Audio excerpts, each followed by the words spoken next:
Agile for Humans is brought to you by Audible.com. Get one free audiobook and a 30-day free trial at www.audibletrial.com/agile. Over 180,000 titles to choose from for your iPhone, Android, Kindle, or MP3 player, including Scrum, The Art of Doing Twice the Work in Half the Time by Jeff Sutherland, and Crucial Conversations by Carrie Patterson. Visit www.audibletrial.com/agile to enjoy your free audiobook today. Processes and tools dominate today's Agile discussions, but we are devoted to the individuals and interactions that make it work. From the beginner to the veteran practitioner, we have something for you. Welcome to Agile for Humans.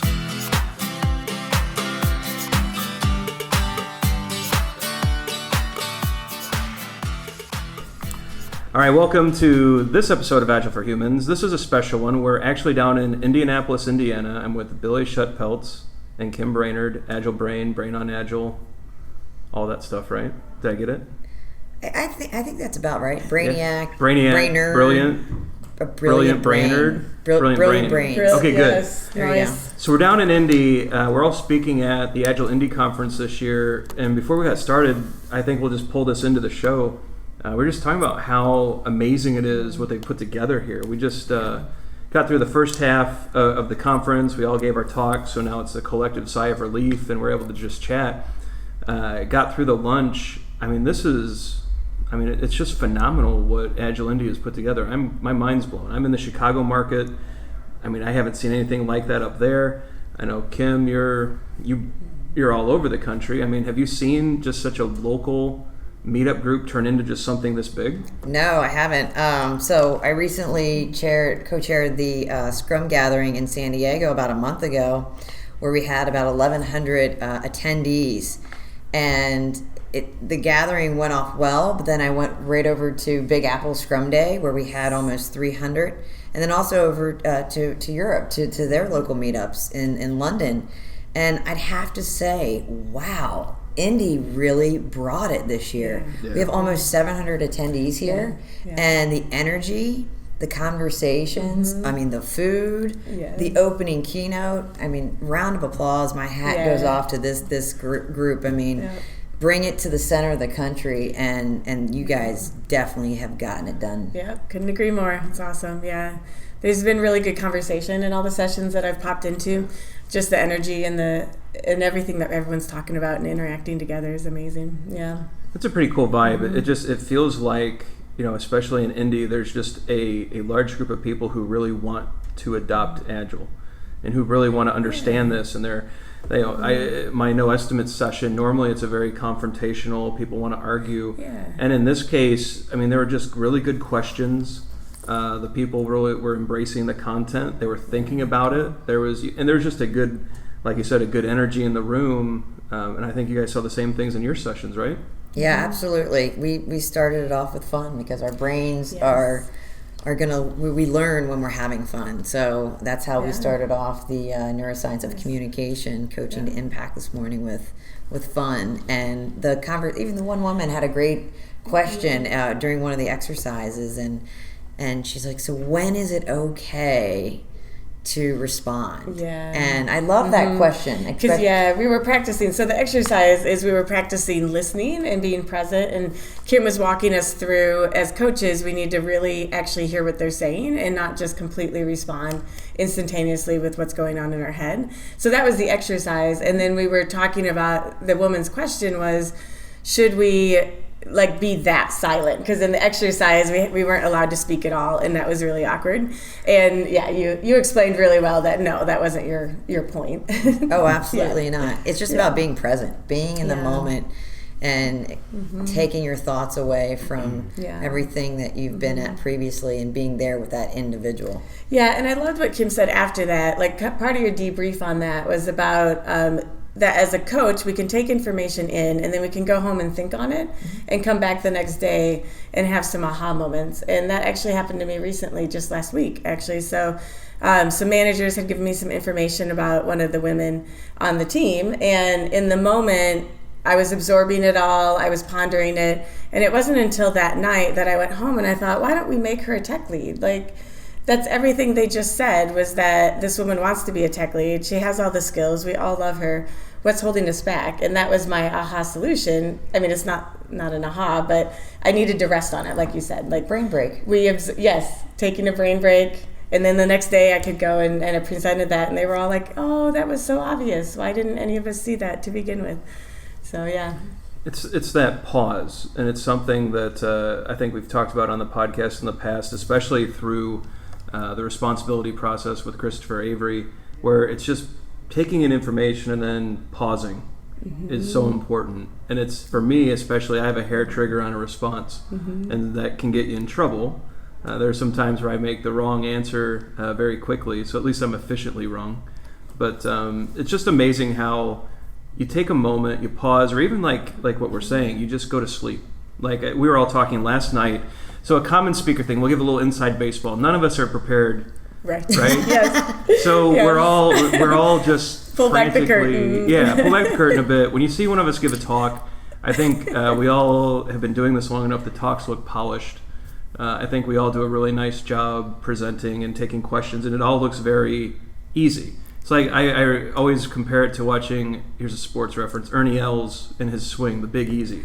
This very large man that just makes a very I could do that swing and hits it 300 yards. And I think a lot of us do that, but on the inside, we're all hating ourselves and hating our talks and moving our slides around. And the night before is a wreck at every speaker dinner. Yes. It's, my slides aren't good enough, I'm not good enough. This imposter syndrome creeps in. Everywhere. And it's just fascinating how I think most of us left that dinner and just said, you know what, enough, I'm just going to go to sleep. And so everyone went their separate ways. Everyone just let their minds rest a little bit.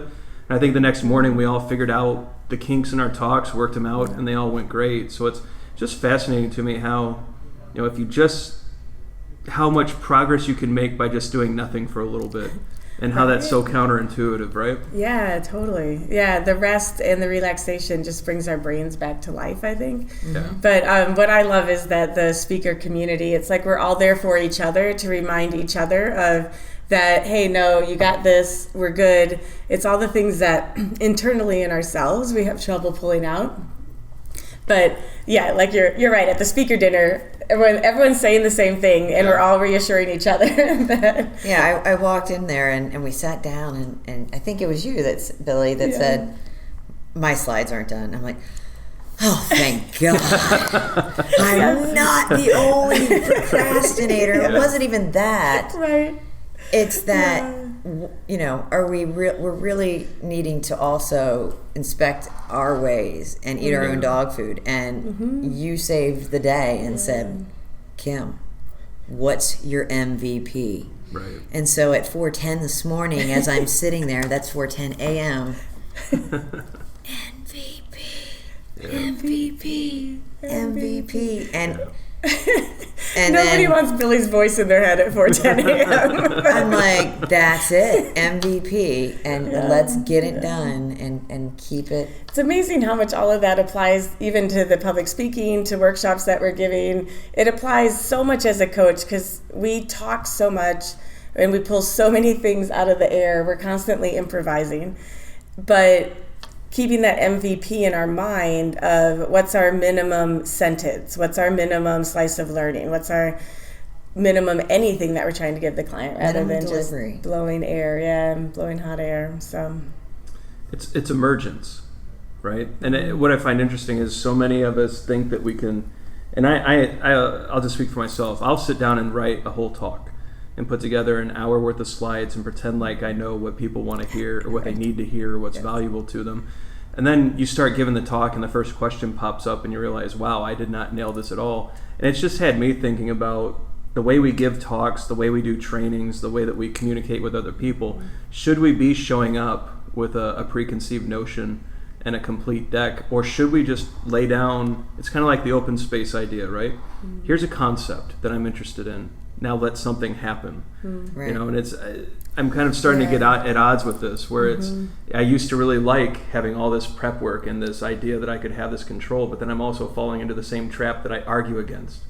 right? You can't control everything with estimates or planning, and you have to let things emerge. But at the same time, I mean, we're not even doing that at some points, you know? Well, I was going to say, so today we did, coaches are truly Broadway actors. We're improvising. We're constantly improvising. Not even coaches. I mean, if you're a manager, if you're a mother, if you're a father, if you have friends, I mean, we're always having to improvise. I mean, there's just certain, if you have traffic, you have to improvise. Right. And so it's important for us to practice how we improvise. Yeah. Well, and what came to mind for me, Ryan, as you were talking, is I feel like we all swing on a pendulum as speakers, as workshop facilitators, as any of that, where we want to start out very prepared, almost in the perfectionist world. Yeah. And then there is another pendulum swing where you don't prepare at all. And I don't know that many people operate well in either one of those edges. And so kind of what I'm trying to bring to the conference is that middle ground of laying out a light framework, laying out some light exercises, some flow, but being able to pivot in the middle of that and go with what the audience wants. So well, it's more compelling, I think, to hold a little bit of space for the attendee. Yeah. And give them the opportunity to have a little bit of influence, because I think that drives engagement. You know, and I think, Kim, this is one of your specialty areas. I know you're a big proponent and actually a trainer of teaching from the back of the room. Yes, absolutely. And so as you've made that transition, because I think we all start with the PowerPoint, kind of, you know, the wall of text, and we start from there. But as you've transitioned to training from the back of the room, and now you're not only a practitioner but a trainer, have you seen improved engagement and quality and feedback from your talks? I have, absolutely. And you know what, let's pause just for a second. So if you're not familiar with training from the back of the room, can you give the listeners like the 30-second, here's what it is? Absolutely. It's really allowing yourself, whether you're a coach, whether you're a project manager, whether you just are a presenter or a teacher, an educator in the education world, it's literally allowing individuals, one, self-correct. The best way we learn is if we are learning to teach others. And so getting individuals involved, that collaboration together rings more powerful than anything.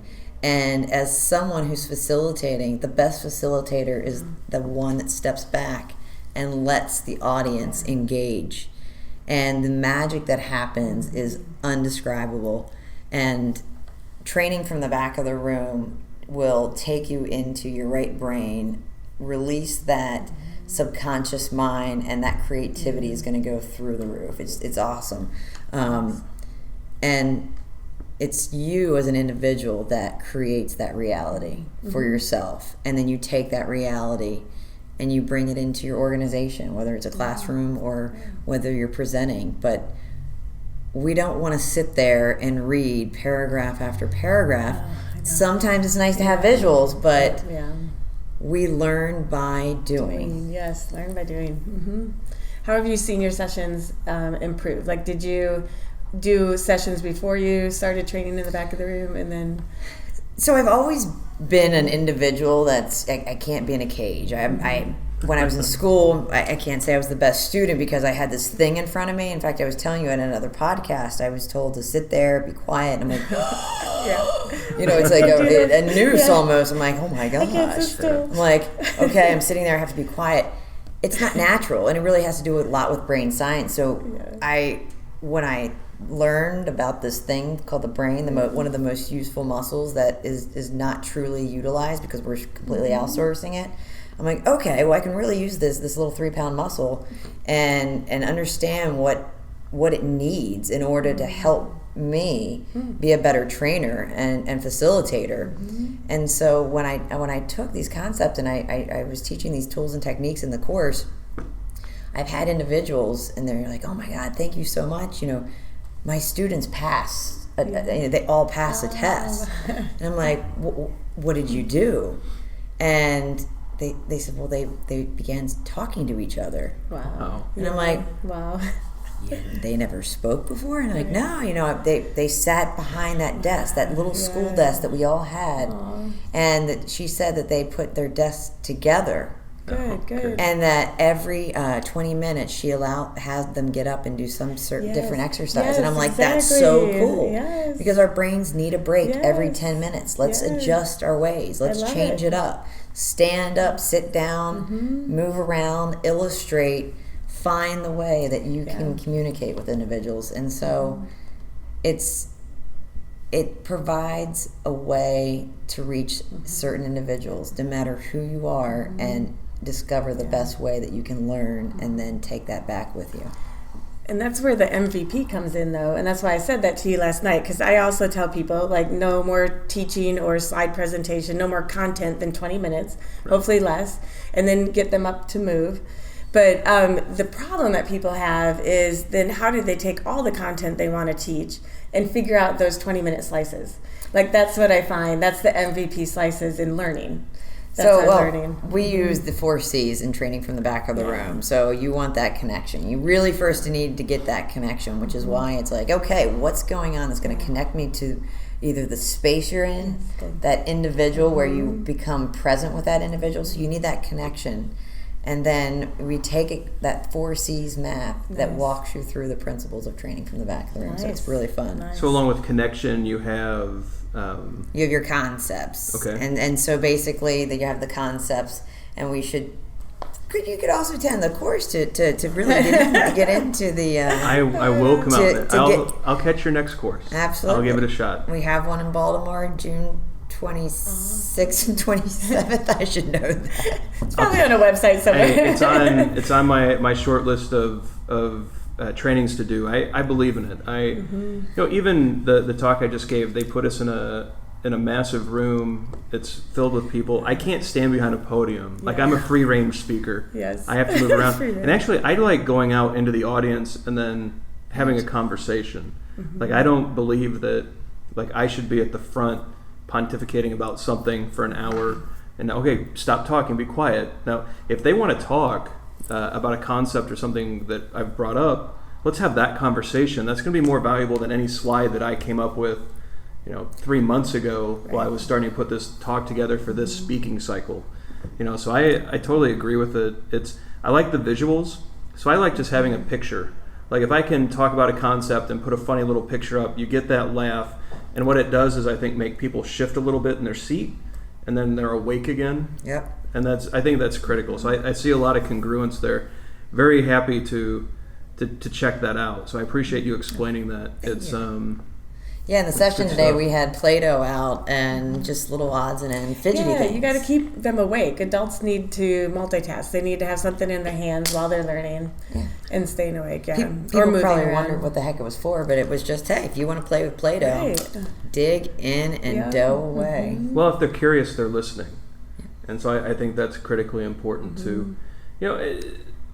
As a new speaker, I remember worrying about not having enough content. And so I would jam a talk together with 1,000 different concepts that no one's going to remember. Right. Yeah. And so part of it's not very intuitive to think, well, really, you have time like we just had a 50-minute session. You can do a quick introduction. You have time for about 3 big points, and then some Q&A and wrap up. And that's all you have. And hopefully some activity in between the 3 points. Yeah, exactly. Activities to bring those maybe 3, more like 2, and that's it. And I think once you learn that lesson, you leave that space, you allow for emergence. We're not stand-up comics. And so we're not supposed to give the same talk every time and have it look like it's off the cuff. Like, they are great performers. They've worked that material. And some of them will give the same stand-up with a few minor tweaks 100 times across the country. That's not, I think, what we're there to do, right? So we're there to be present. We started with the idea of being present. We're there to figure out who's in our audience, have that situational awareness, make the pivots and the changes as we go. But the only way to do that is to leave space to realize that, right? Yeah. There's another concept I talk about, holding the space, and it's really hard to describe. I don't know if you guys have heard of that concept before, but that's kind of what I'm doing is I'm trying to sense the energy in the room and who the participants in the audience is, because like you said, we're supposed to respond to them. And the only way you're going to be able to do that and be able to shift where you need to shift is if you're consciously aware of what's going on in that third dimension. So yeah, I really like that concept, and I think it helps us not be the stand-up comics that are just repeating the presentation every single time. Yeah, absolutely. Well, and I think it's a more agile way to give a talk, and that's where, again, I think Bob Galen did a really neat. So we were all like, well, Kim wasn't. She didn't make it. But we were at Coach Camp. We missed her at Coach Camp. And Bob gave this. He held this session about coaches eating their own dog food, right? And really about coaches actually practicing what they preach. And I'm just starting to come around on this whole presentation idea that we are using Waterfall to give talks, right. Not the collective we, just as in general. And I think there's some ways that we can influence the way that we present information to people. Mm-hmm. I think it can be influenced by the manifesto, and it should be, right? So if we value individuals and interactions over processes and tools, well, then we should be interacting instead of relying on PowerPoint as a tool. What a concept. Right. Wow. maybe that's a stretch to some, but yeah. I think there's ways, and I think it's interesting that the two of you are really kind of pioneering this path of, we're going to get away from all that process and tooling and the bricks of text on a slide and really going into more that engagement. Mm-hmm. Like if I can get that one person in the moment to just see that light bulb go, then it's worth traveling to give the talk, right? Right. Mm-hmm. Absolutely. Yeah. And it's funny to watch the people in the room, because in the same way that when coaches go into an organization, they have to shift depending on the culture of the organization. It's the same when you're trying to bring what I call active learning or activities and exercises into a conference setting, because not everybody is used to that. So there's some people that want to come to a conference and literally just want to sit there and absorb information from a speaker who's an expert and who has a bunch of PowerPoint slides. And I still find that fascinating, because that's not my learning style at all. But it's just kind of, I think, like you said, we're trying to forge the way into some new styles in the conferences, in the conference world, and make them a lot more active. But there will be holdouts, there will be learning styles, and people that really still just want the expert speaker at the front of the room. So if people, I know there's a lot of speakers that listen to the show, and I know that hopefully they're listening thinking, wow, what are some ideas I could incorporate? What are some resources that people could go to learn about, exercises in a talk, way to engage? I know Sharon Bowman's her work, training from the back of the room. I mean, I think the book is available. People could look there. But absolutely, what are sources or resources that the two of you go to when you're trying to figure out that next idea, or kind of that tweak to a workshop that just gets people more engaged, present, and actually using their mind? So I have two things. And it was interesting because I almost went against it for this last session that I just did here. And what rang to me was, stay true to yourself, and real life stories are more impactful. Yes, do not go off of the beaten path. You don't want to be a textbook. You want to be your own story. Mm-hmm. And people want to hear your story, not someone else's. Mm-hmm. And so I find that when a speaker tells that story, where they can bring the audience in, that's truly powerful. And then the second thing that I was introduced to, and I it's in my sessions and a lot of the sessions that I do, which is improv. But it was interesting to me I'm on my CST journey, and one of my CSTs that I'm working with said, "Hey Kim, before we go and do the Cal 1 course, we need to sign up for this improv class." And I'm like, huh? I mean, I know how to do improv, but no, it's let's do improv together. So when we're going to pair coach together, that we've been on stage and we've had that moment, that's so good. And we're both stepping out of a world that we know and into a world that's unknown, and into someone else's classroom. So that's awesome. That's to good. really step out of your own world and improv with someone that you may be pair coaching with or co-training with. It was a great learning experience. That's cool. So I think the listeners will remember we had Jessie Sterenschus on, who's at the Agile Improv. I love her book. She's great. Her book's wonderful. She had Amitai and I doing some exercises, and from the feedback we got, we've had a lot of people laughing at us, but it was a lot of fun, and it actually gave Amitai and I the confidence to co-present in New York. It gave us, plus doing this podcast together, I think we've gotten fairly good at riffing off of each other, and it worked out. But improv is just popping up everywhere. Even where I work now in Chicago, we have Second City come in and give improv courses to the entire company. So we work together in improv situations, and it's good ice breaking. It's good. There's so many people now that you can't know everybody, but if you're doing these improv exercises, it forms those bonds. Then you start talking about the kind of work that each other's doing, and suddenly you have these cross-pollinated ideas that, hey, we need to get back together after this and work on this idea. And it's one of those, again, where it feels counterintuitive. Why are we having improv at a tech company? But then suddenly these traditional introverts are up doing these exercises, and it's, we're going to go talk now. And it really has increased collaboration. It's improved relationships. It's just fascinating what an impact this. It's from the beginning of time we've been improvising. There's something about being goofy together. We just need that. We need that as adults, and we need to step out into, step beyond the fourth wall that we all have with each other and be goofy and just have fun together and play, right? Yeah. So, yeah. And it's interesting. I was going to say, and this is the last thing I'll say about it, but executives, believe it or not, it's okay as long as if you have executives or leadership, and how the ice-breaking exercise with them is interesting, because they don't want to necessarily see it as fun and games, but once they put their toe in the water, when to see them open up is full out.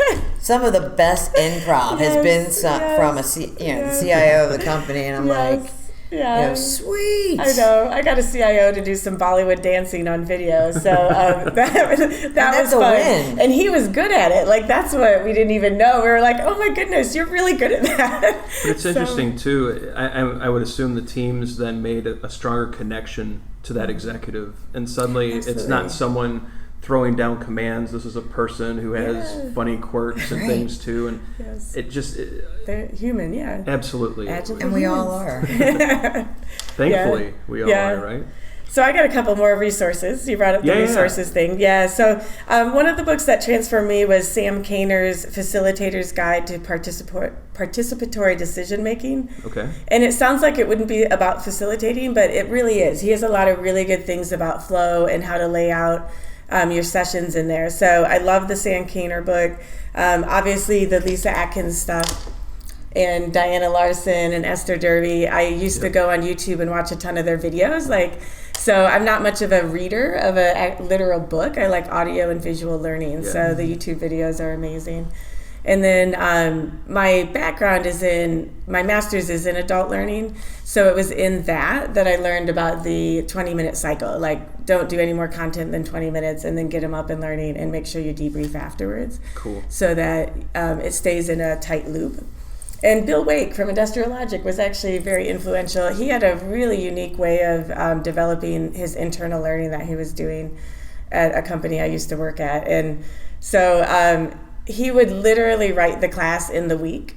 So the people that were writing the learning would get together on Monday, do that small circle, the content, the exercise, and the debrief, practice it on 2 or 3 different groups, and pivot every time with the feedback after the group. And then on Friday, that module was done. Nice. Yeah, I know. I was like, that's brilliant. How fun is that? Talk about writing workshops agilely. Way to be agile, really. Right? Just incremental. Yeah. Oh, that's great. So we'll get links to all of those resources in the show notes. Thanks for providing those. But it looks like we're going to come up to our time box. So at this point of the show, the floor is yours. So each of you can have the opportunity to promote anything you have going on. You can have the opportunity to tell the audience anything that you think they ought to know, any workshops, any classes, any offerings.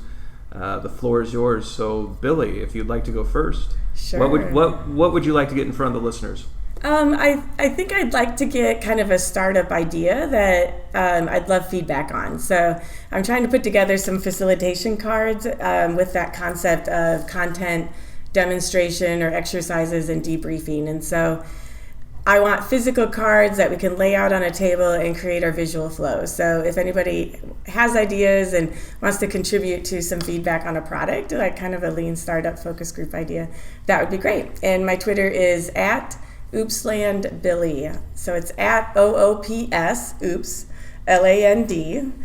Billie is BILLIE. So Oopsland is a world that I love living in. So if you guys want to know more about Oopsland, please contact me as well, because that's a great world. So Very good. Thanks, Billie. Kim, what do you have going on? What should the listeners know about? Wow. So I'm all over the place, but I love what I do, and we go in and work. We have workshops and training that's a little bit unique, and we work with organizations. RadTac is now in the U.S. Myself and Laura Powers have expanded from the U.K. We're now on 4 continents, including North America, and we're the co-CEOs of RadTac in the U.S. And Great. We're bringing workshops and training all over North America that utilizes training from the back of the room, and it's interactive, it's fun, it is wonderful, especially for leadership retreats as well. My next course for training from the back of the room is being held in Baltimore, Maryland, actually a place right between Baltimore and DC. That course is being held June 26th through the 27th. There's also a discount code for the user groups as well as Women in Agile, and it's about half price because we're going to take training from the back of the room outside of the room. And so this will be a unique course where we are utilizing space outside and tapping into our true creativity. And then we're also going to be doing an illustration course. So it's a 3-day certified course right before Agile 2017, for what year I was in. Agile 2017. And that course will be held in Orlando, 2 days of training from the back of the room, August 3rd and 4th, and then we'll be doing a illustration through innovation course with Stuart, also from RadTac, and so that's a lot of fun. You can check us out on Eventbrite, and then if you would like to contact me on Twitter, that's at AgileBrain1, so Agile and your brain 1. Nice. Well, thank you again for joining me here in Indianapolis. I'm not going to promote anything other than AgileIndy, and so I, again, just very grateful to the board, the organizers. Everyone's just done a beautiful job. It's, I think a lot of people think we get rich speaking, and that's really not the case. I think a lot of us are out of pocket for every talk we go and give, with a rare exceptions, but. It's worth it to us. We enjoy the teaching opportunities, the speaking, the interactions. But when organizers like the AgileIndy group come together and really put together an excellent show, right? Everything from accommodations to the rooms to the setup to the lunches to all that stuff was just wonderful. It just makes it that much more worth it. So my only plug is for AgileIndy. If you're in the Midwest and can make it to a meetup, they're excellent. If you can make it to AgileIndy next year, highly recommend it. I think we'll all try to come back too. Absolutely. Go AgileIndy. It's probably one of, by far, my favorites. Yep. Yeah. So with that said, Billie and Kim, thanks for joining me on this episode of Agile for Humans. Ryan, thanks so much for having us. It's been a great time. Yes, Billie, yeah. high five to all the love. High fives. Yeah. Definitely. To the listeners out there, I know I keep saying this, I'm a broken record. The numbers are going up. Really love the fact that you're sharing the show. And just can't thank you enough for being out there. Keep the questions coming. Keep the tweets coming. We will have an episode very soon where we collect all those questions and just start running through them. Try to get some of our past guests on to help with the questions, but really appreciate all that, and we will be hitting those soon. So other than that, I'm your host, Ryan Ripley, saying thank you again for being there, and have a great day. Thanks for listening to Agile for Humans. Let's keep the conversation going. Drop us a question on Twitter @AgileForHumans or visit agileforhumans.com.